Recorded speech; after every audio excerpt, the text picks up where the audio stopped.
एक कोई बुढ़ा था, बूढ़ा इंसान, ओल्ड मैन, मुझसे सेशन लेता था। जो भी उसको डिप्रेशन वगैरह होता था, जो भी जैसे क्लाइंट्स होते हैं मुझसे सेशन लेते हैं या ग्रुप भी ज्वाइन करते हैं, तो उसने कहा कि मुझे ग्रुप भी ज्वाइन करना है। तो उसने मुझे एक बात कही, ग्रुप भी जैसे पेड ग्रुप है, ग्रुप भी हमारा पेड है, तो उसमें दो तरह के होते हैं, बेसिक होते हैं, उसमें सारे गरीब लोग होते हैं, और स्टैंडर्ड में ऐसे अमीर होते हैं। तो उसने मुझे कहा कि मुझे अपनी ज़िंदगी में रिलेशनशिप करके शादी करनी है। तो मैंने कहा अच्छा, तो मैं क्या कर सकती हूँ, आप ग्रुप ज्वाइन कर लो। कहने लगा लेकिन मेरा एक मसला ये है कि मुझे चाहिए अमीर, लेकिन मेरा इतना बजट नहीं है, तो मैं क्या करूँ। तो मैंने कहा आपको गरीब से क्या तकलीफ़ है, बुढ़ा था वो। कहने लगा नहीं मैं गरीब से करूँगा, फिर लोग बोलेंगे ओ ये तो ख़रीद के लाया है, ये है वो है, फिर बहुत बातें बनाते हैं लोग। गरीब से शादी करने में शर्माते हैं ना, तो गरीब लड़कियों से, क्योंकि वो एक माइंड में मतलब ख़रीदने का वो आ जाता है ना, एलिमेंट आ जाता है।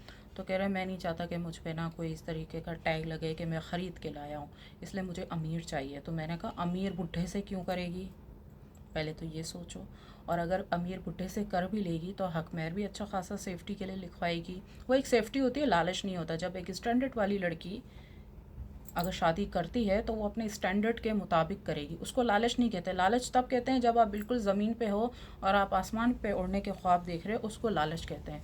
तो मैंने कहा अमीर तो होगी वो, हक महर भी फिर सही वाला लिखवाएगी अपनी सेफ्टी के लिए, और फिर मंथली का जो उसका खर्चा होगा 10-20 लाख जो भी होगा, जो भी होगा जिस भी लेवल की होगी, 10-20 लाख होगा या 1-2 करोड़ होगा, वो आपको खर्चा करना पड़ेगा, खर्चा देना पड़ेगा। तो उसने कहा नहीं ना, यही सब कुछ तो मैं नहीं चाहता हूँ, मैं क्या करूँ। तो मैंने कहा कि आप एक गरीब लड़की, पढ़ी लिखी गरीब लड़की से आप रिलेशनशिप करें।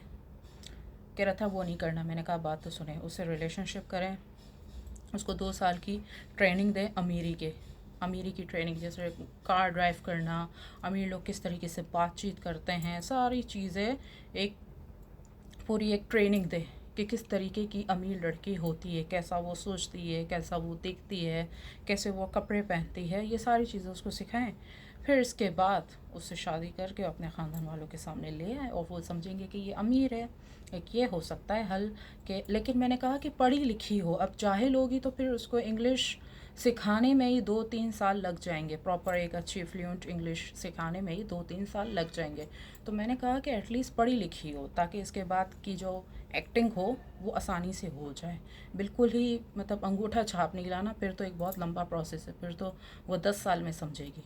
तो उसने कहा अच्छा ठीक है, अब मैं क्या करूँ। मतलब बुढ़े की ये था मसला, बुढ़े का तो मैंने बता दिया। सेशन पे तो लोग अपने मसले बताते हैं, मैं उसका हल बताती हूँ। खैर अगर आप भी मेरा ग्रुप ज्वाइन करना चाहते हैं तो मेरा व्हाट्सअप चैनल ब्लू टिक वाला सारा गफ़ार के नाम से वो फॉलो कर लीजिए।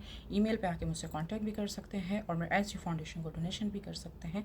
आपके दिल की धड़कन सारा गफ़ार।